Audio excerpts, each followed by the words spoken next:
The other one is, as a little slogan, I think Kucinich, he's real good.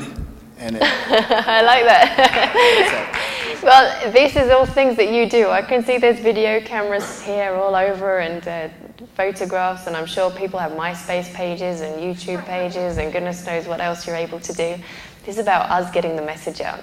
And the thing about a democracy is that we can get the message out, and at the moment, we're still, thank goodness, got the opportunity to do so. So let's take the reins and really do that. Make us your friends on MySpace. Make comments all over. Be on blogs and vlogs. Write to your local newspapers. Get your own stories into them, not necessarily about us, but about your support of different policies that Dennis has written or stands for. Talk about electability and viability. Talk about Dennis having won the Progressive Democrats for America poll, the Democracy for America poll, all the polls that come after the presidential debates, he wins those too. When the people really speak, the people speak very strongly and very clearly, and so you can see what people stand for. Dennis doesn't only win the polls on numbers, he wins the polls when it comes to when they're separated by zip code. Just as an aside, Dennis won 41 states in the Democracy for America poll outright, and he came second in the rest of them, and he won 46 states in the Progressive Democrats of America poll. So this really is, this isn't about liberal pockets, this is about a national movement, and we have to listen to each other and what we're all standing for, and it's very exciting. Because I met somebody who wanted to set up an education project for children of the untouchable caste, which is sort of lower than the lowest caste within the Hindu tradition or the Indian cultural system. And there I had two very, very good friends. One was a Christian who knew the Bible inside out, upside down, could quote anything you cared to ask from it. And the other one had studied the Bhagavad Gita, which is the holy book of the Hindus, and the Quran, which is obviously of the Muslims. And we used to have the most fantastic conversations as we would talk about the different stories and the different traditions and the actual essence of the different stories and how similar that they were. And I thought, oh my goodness, I always thought of religion as being very, very different. I didn't realize the historical context. I didn't realize the tradition that these stories came from. I didn't realize that there was so much overlapping with the essence of it. Well, we have a problem in, obviously, the Middle East. And some people put it down to religion.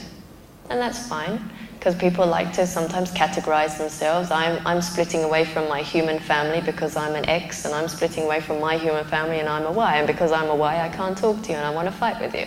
Well, that's some people, but how many people in this room know Muslims? Okay? And are Muslims really evil people that like to sponsor terrorism from your personal experience with them? No. Pardon? No? Okay, general consensus on no there. Okay, how many of you know Jewish people? Okay. And do the Jewish people, do they hate Muslims? Well, let me tell you, I really think that when you come down to it, when you've got a Muslim person and a Jewish person standing next to each other, there isn't a bond of hatred there. There's a bond of understanding that they're from the same Abrahamic tradition, and that there's a common book that they go back to. There's different ways that they express, there are different religions, absolutely. But the path to peace really does go through Jerusalem, and I would suggest that the conflicts that we see are far beyond religious difference. They're political, very, very political. Now, when you see in Jerusalem, when you see in Israel and Palestine, your brothers and sisters killing each other, which side do you take? Neither. Because your brothers and your sisters are your brothers and your sisters. It's up to us really to bring them together. But what we've seen the United States do is play a role which says, well, we condemn this side against this side, and we condemn that side against the other side, and we're going to use this and we're going to do that, and we're not going to support the dignity of one side, and we're going to do this. And that's really dichotomous thinking. That's politics that plays into actually fragmenting societies. It doesn't build relationships with them. So we need to address the existential threat that the Israeli community feel, and rightly so. But you also have to address the human dignity of the Palestinians as well. This is about physicality. This is about access to water, education, self-determination, jobs. The Palestinian, West Bank, Gaza, all of those different places, there isn't the dignity there. There's high walls, there's militarization, there's inhumane security checkpoints, there's ever so much violence. Every single day I receive emails about how many more people have been killed. We need to see about bringing our brothers and sisters together. We need to look beyond religious difference. We need to celebrate religious difference. Dennis and I have spent a lot of time in Israel and Palestine and Syria and Lebanon. And the thing that really struck us is, you know, when we think of Syria, I hadn't been there until a year ago, and I've been twice since then. I hadn't been there, and I thought, oh, you know, Muslim country, okay, a little bit different, okay, maybe a bit of a security risk, ooh, all right, but I'll go anyway, I'll go with an open heart. And when I went there, I want to tell you that I went to this, I was just taken by someone to this convent. And it was a convent which is one of the oldest shrines to the Virgin Mary, and it dates back just 1,000 or 1,500 years. It's just amazing. And the Emperor Justinian had it built, so if anyone knows the history, they'll know how many years ago it was, but it was a long time ago.